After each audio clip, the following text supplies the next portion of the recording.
I don't know. I don't even know all the details. I just didn't get it. I got the GA ticket.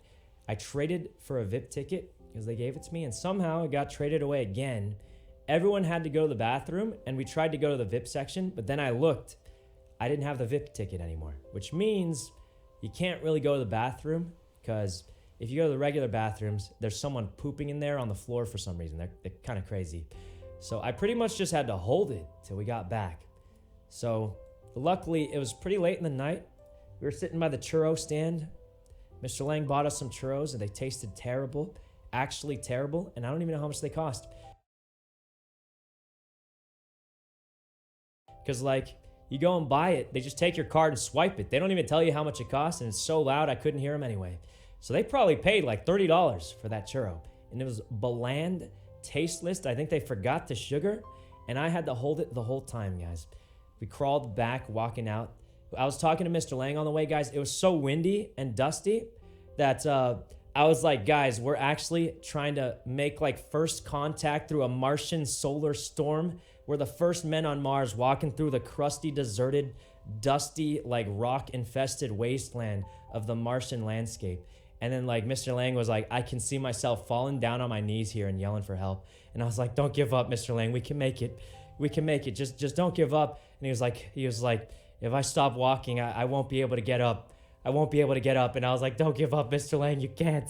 And then we slowly made it to the Uber pickup spot.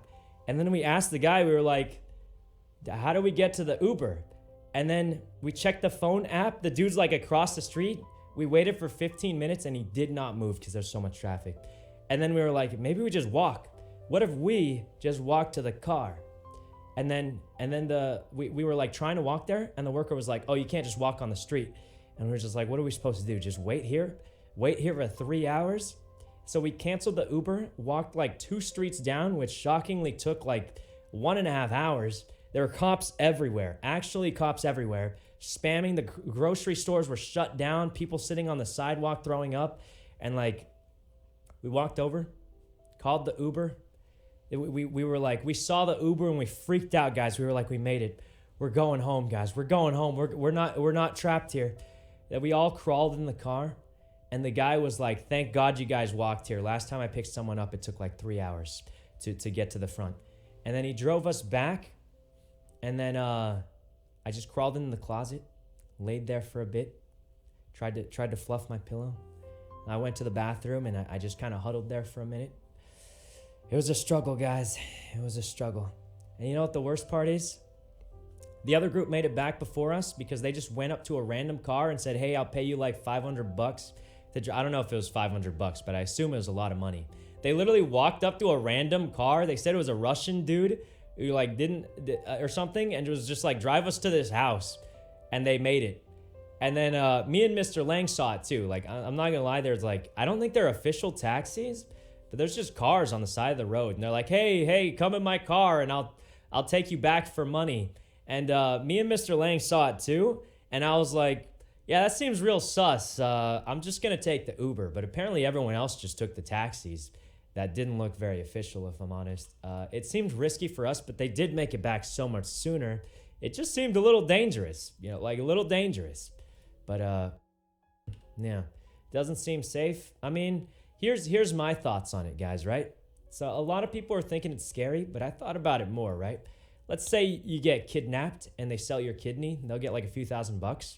But if you give 3 people a taxi ride and scam them $500, you'll make more money anyway.